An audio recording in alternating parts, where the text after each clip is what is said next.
Welcome to Alpha Bites, where we serve up bite-sized insights to help you grow your business and your bank account. Our host, Alex Zinni, CEO of MACC Digital, dives into the latest marketing trends, proven strategies, and actionable tips to scale your online presence. Whether you're a seasoned entrepreneur or just starting out, Alpha Bites delivers the keys to unlocking your success. Now, let's get started with the show. Hi, everybody. I'm Alex Zinni, your host of Alpha Bites, where I sit down with business leaders and entrepreneurs to learn more about what makes them tick and to learn from their success. Past guests include Bill and Ryan Streb of Streb Electric and Kara Ogren of Synergy Physical Therapy. We are in our first season, so stay tuned for more great guests. But before we get into this episode, let's talk about our sponsor, which is MACC Digital. Located in the vibrant heart of Northeast Ohio, MACC Digital delivers revenue-generating digital marketing solutions tailored to plastic surgeons, roofing companies, big business, small business, e-commerce. From cutting-edge SEO and social media strategies to high-performing websites and pay-per-click campaigns, our expert team is committed to driving measurable results that elevate your brand.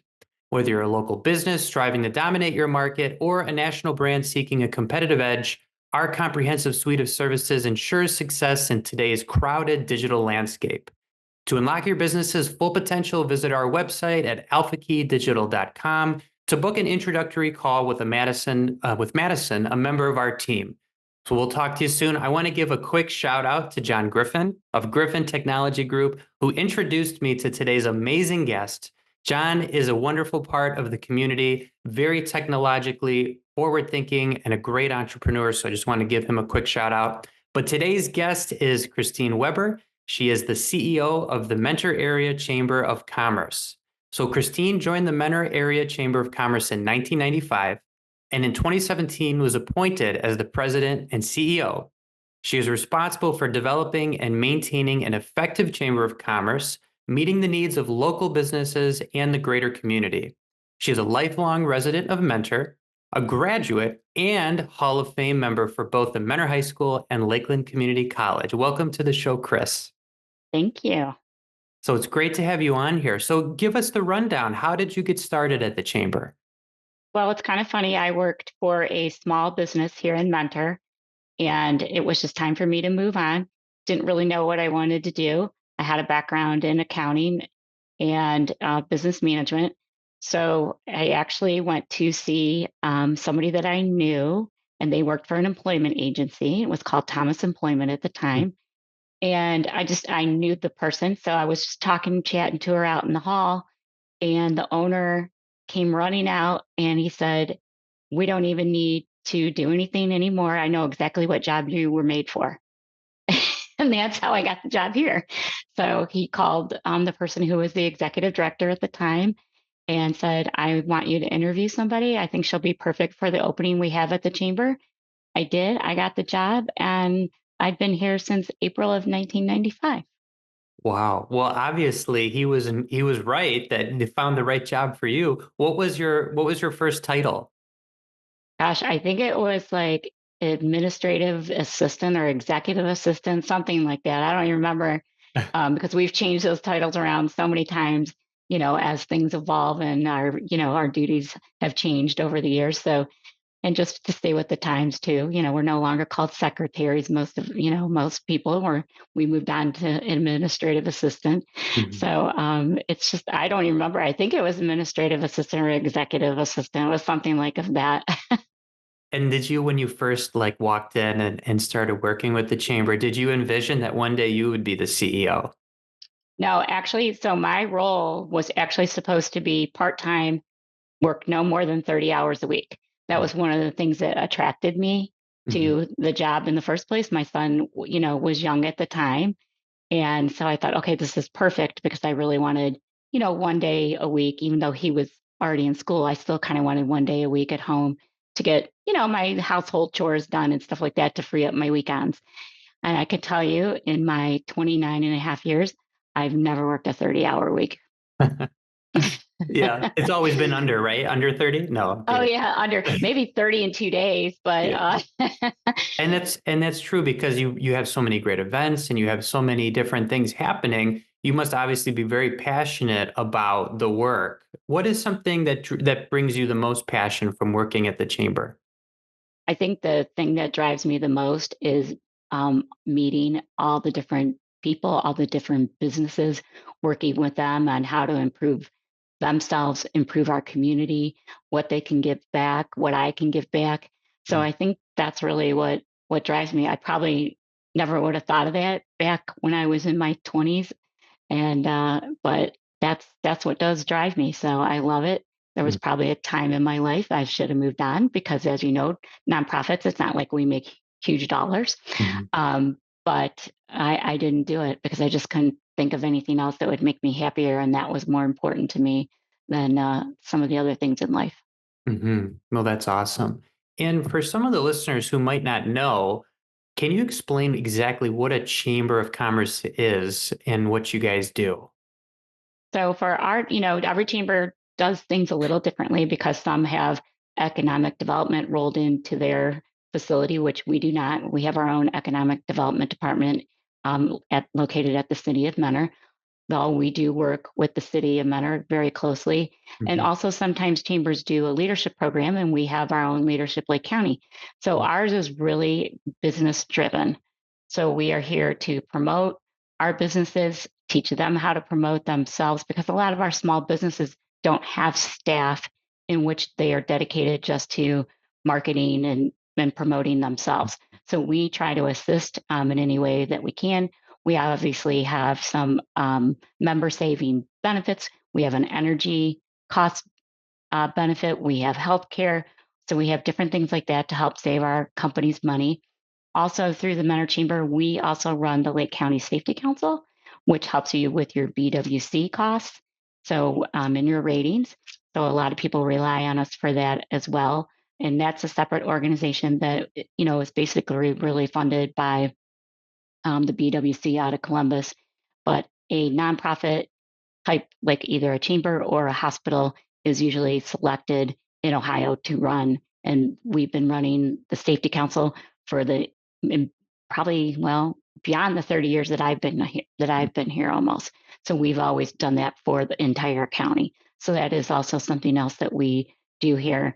And we also run a foundation too, which gives back to our businesses and our students here in Mentor.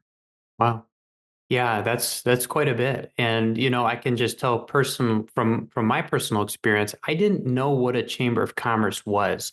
It wasn't until I was like 23 and I started working at the Willoughby Chamber of Commerce that I was like, oh, this is this amazing network of business leaders and entrepreneurs and nonprofits, and you really foster a great environment for networking.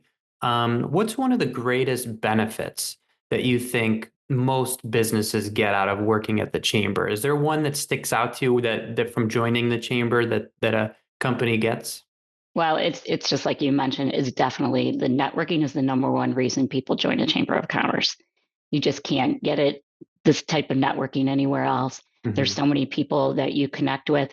There's so many different reasons that you use your connections. So, for example, we have an accountant that used to be on our board, and she always would say when she would get up and talk about the chamber, I can't use every service. I can't shop at every business or eat at every single restaurant. She said, but I have, clients in my database that rely on me to give them good connections for things they may need. So they call me and she said, I won't refer anybody that I haven't met, that I don't feel comfortable with, because that's her reputation Hmm. on the line as well. So that's, people have to think about that when they're networking, that just because you and I connected today, I may not need you right in the immediate future. I may need you down the road, or I know somebody else that needs you, and I'll be happy to refer you. But Hmm. networking is definitely the connections that people make, just not only business, but even personally. Some of my best friends I met through the chamber, and I'm still friends with to this day. Hmm. Yeah, absolutely. And you have to show up, right? Like if you keep showing up and going to the events and meeting people and putting the time in, then there's so many great benefits that can come from meeting people, like you said, professionally, personally. What's kind of like a hidden benefit that most people don't know about that you find people that really helps people? I think that people didn't realize how much we could help with promoting and marketing. Mm, And maybe that's come along more from when I first started to now because of the social media aspect. So mhm, that's really grown. That was really huge for us during the pandemic. That was our main focus, was promoting our retailers and our restaurants and all those folks who, you know, were shut down basically, but they were trying to invent their business and still be able to buy online. And some of mhm, them didn't have that online capability. So they were relying on us to share the information that they were open and you could drive by and get, food to go or a drink to go, or you could call and ask them, hey, do you have this in your store? And they would have it ready for you to pick up. mhm, Um, Ladies and gentlemen, they were a salon and spa and they couldn't have anybody come in, but people still wanted their products. mhm. We weren't able to get our hair cut and our hair colored and our nails done and all those things that are important to us. But in place of that, we still at least wanted our products. So they developed a system that you could call in, or they even developed some online too, where you could get the products and then they would have it waiting at the door for you so you could pick up and pick and go, just like you do when you go through a drive-through window for food. Mm, So that was really important. And I don't think people realized the power of the social networking. And I think that we really, all the chambers, I think, had a lot to do with that because we were really vigilant in making sure that we were getting that done and promoting all of our companies to let everybody know that when we came out of this, they were all going to be there and they were going to need us just as much as we needed them to come back. yeah.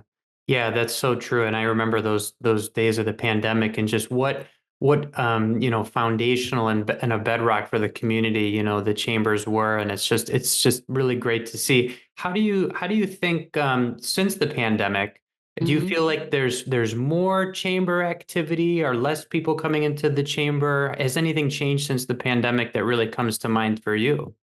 Well, as far as events and monthly meetings and all the other things that we put on, all the networking, things that we put on for our members, we're back. We've been back. We've been Mhm, back for pretty much as soon as we were allowed, we were up and rolling. And as far as people coming back, the last couple of years, definitely. This year, I've seen more and more people coming out, and I don't think it was because they didn't want to, or whatever, because of the pandemic. I really think it was because they had a shortage of workers. There's mhm, so many people that didn't go back to the jobs that they had prior to the pandemic. mhm, So, where the bank, for example, might be able to send two people to a chamber meeting every month or, every event that we had. Now they could only send one because they needed those other folks to stay there and run the bank. right. So that's been huge. But I really see, like, we've done well, by the end of the year we'll have done over 60 different types of events, whether it's Mm, educational, networking, or just pure fun. We'll have over 60 in this year, so wow. we've been on a roll, for sure, and added a new ladies event, Mhm, women in business, mhm, that we do at all levels. You don't have to be at the top of the business. You could be anywhere in the business. And I do that in partnership with the city of Mentor and Kelly Conrad with Miko. mhm. That's been a great, great thing for us. And that started out 45 ladies. The last few, we've had anywhere between 80 and 90.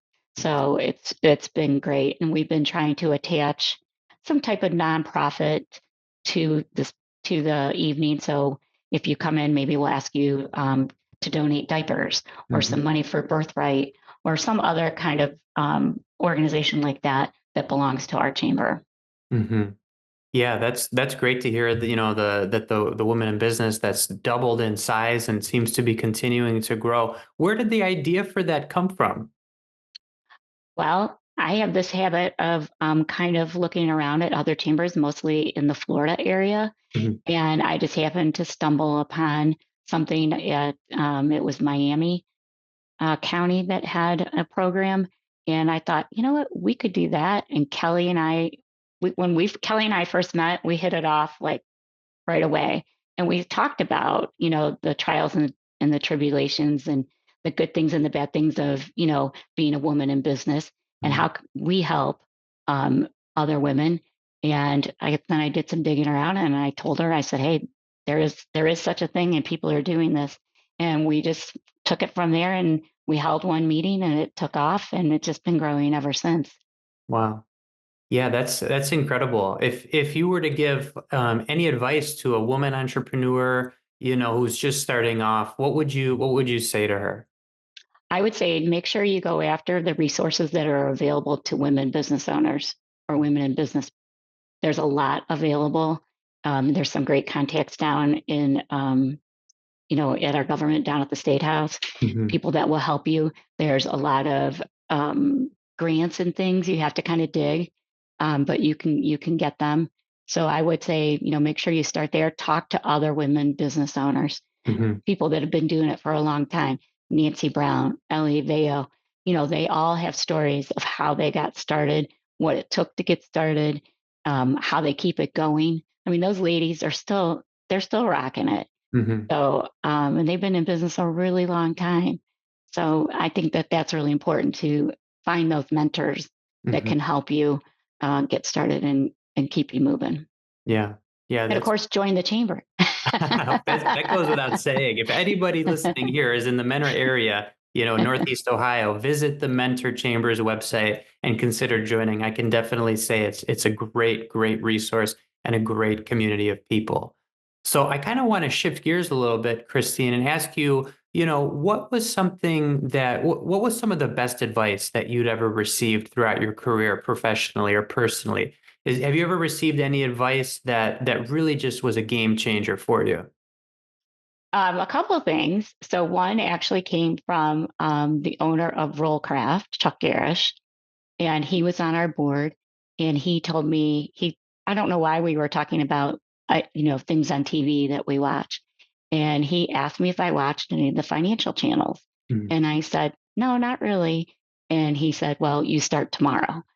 And I said, okay. And he goes, it's really important. How are you going to know the temperature of business if you're not watching the financial channels? So Mhm. I've made it a point every morning. I turn on when I'm getting ready for work. I turn on the financial channel. I find out what's going on for the day, the good, bad, the ugly, whatever it might be on any given day, with our economy up and down. But he was right. It really makes a difference. And I'm glad that I do it. But I thought that was really good advice. And something I kind of laughed at first until Mhm. I took, like I said, the next day I started doing it, and it made a big difference because it gives me a pulse on things that are going on outside of Lake County. And Mhm. we're very lucky in Lake County. We've been able to hold our own even through the pandemic with Mhm. employment and different things. So we're very fortunate here. But it's important. It's important to know. So that was great advice. Um, some of the other women in my life, they be true to yourself, uh, you know, be honest. Lying gets you nowhere, which you're taught as a kid. But, sometimes in business, people like to cross that line a little bit. And I, I just don't do that. Mhm. I just try to stay on this straight and narrow, and it's led me to here. So Mhm. that's, that's the good path to be on. Yeah. So, oh, Yeah. and wear red and black. Yeah. We're red and black. Okay, I like Yes, those that. are those are great power colors. So wear red and black.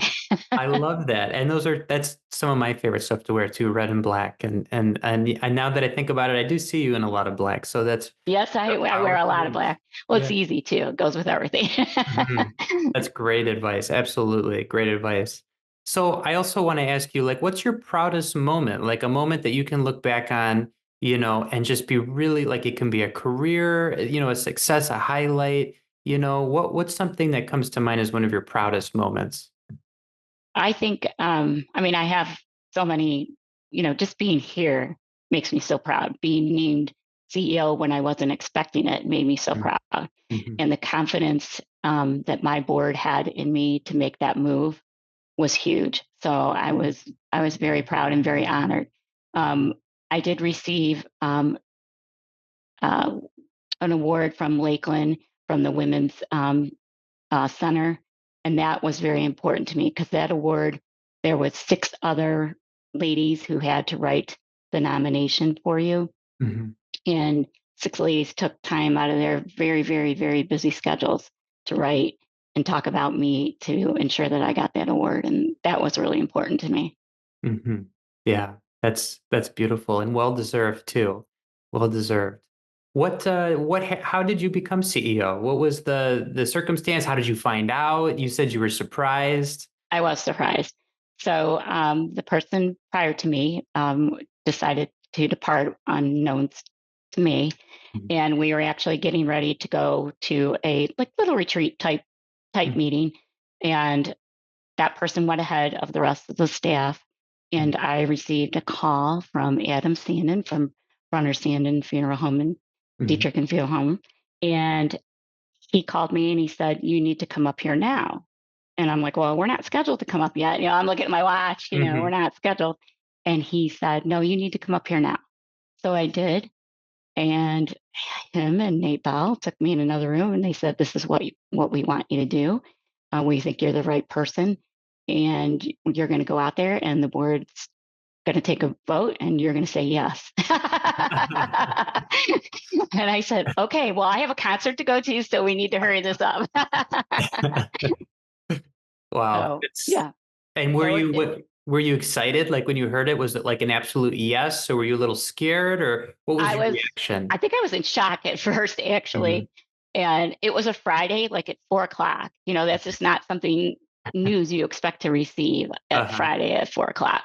So I was yeah, I was very shocked, but again, I went in there with, "I'm gonna do this. I'm gonna Mhm. make you all proud. I won't let you down," and I've tried to keep to that as well. Yeah. So because it's not just about me, it's about all of our members. It's about my family, it's about my friends. Mhm. I'm definitely the type of person that doesn't wanna let anyone down. Yeah. And if I do, and when I do, I take it really to heart Mhm. and try to make sure I don't do it again. Wow. 'Cause Yeah. not every nobody's perfect and you Mhm. have your moments but I really try hard not to let anybody down. Yes, definitely. I mean, I can definitely say just from knowing you personally that you go above and beyond for your members, and that's really something you can't teach.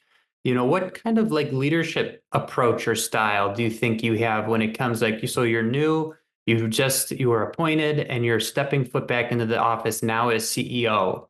What was your game plan, and how did you want to lead the chamber? Well, my game plan, at first but we needed to straighten out some things financially. So that was mine and Adam's first task at hand. Once we got that up and going and made some changes, that was huge. Then just getting the staff on board to, understanding that we had to change what we were doing here, that what we were doing wasn't working. Mhm. And we needed to make some different changes, approaches on how we got new members, how we retained members, the types of events and programs that we were putting out, those things needed to change. So, I'm never one to say just because we did it this way 10 years ago, we should be doing it the same way Mhm. today. Mhm. Even our golf outing, which is a staple Mhm. for the chamber that we've been doing a long time, we've made a lot of changes to that over the year. And I think all for the better. We've made it more efficient. The fun has really never changed. Actually, I think that's increased over the year Mhm. with the efficiencies that we've put in. So that was one good thing that came out of the pandemic. I think there was efficiencies that we learned by going through things the way we had to do them at that time that made us better. Yeah, being able to adapt and roll with the changes is definitely crucial in today's world. With that in mind, what do you see in the future for the Mentor Chamber? What's on the horizon? Well, I'm hoping, that maybe we can grow our staff a little bit. We do a lot with a little. We have 3 times staff here, including me. And that's one thing also that I've always told anybody that's come in as a new hire. Nobody's above doing anything around here. Mhm. I'm I can lick stamps with the best of them if I need to, and so we're a team and we have to work like a team and nobody's above anybody here. Maybe yes, I get to sign a check or two, but I still have to do the down and dirty with everybody else, and that's the thing that I try to make sure that everybody here understands. So in the future, like I said, I would like to grow a little bit. I, of course, still want to grow our membership as always, Mhm. and just keep up with the times, keep offering different things as they come along, as the times change. Again, just because we did it yesterday doesn't mean it's still relevant today. So I want to stay relevant, keep us going, and make any changes that we need and adjustments. One of the things when I got the Women of Achievement Award, that was one thing I said in the interview as well is, you have to keep changing. You can't get stagnant, and you have to be willing to do that, or you're just going to be left behind. Mm-hmm. Yeah, and yeah, exactly. That's very true. And in terms of growing the membership, for anyone listening, a Chamber of Commerce membership, it brings to you an air of credibility. It brings a wealth of resources and networking, and even some of the benefits like the healthcare, which we Alpha Key Digital, we take advantage of that too. We use that program. What would you say, Chris, to a business who has never joined a chamber before and is interested in joining, but they're not sure if it's the right fit for them or if it's the right use of their resources? Well, the first thing I would say is come to a meeting, come to a networking event. We Hmm. have a very welcoming chamber. Let me introduce you to somebody that's been a longtime member. Let them tell you the things that they've received out of the chamber. And most times, even the cost is really very little. And most people with one referral, one connection, it pays for what you have put in for the year.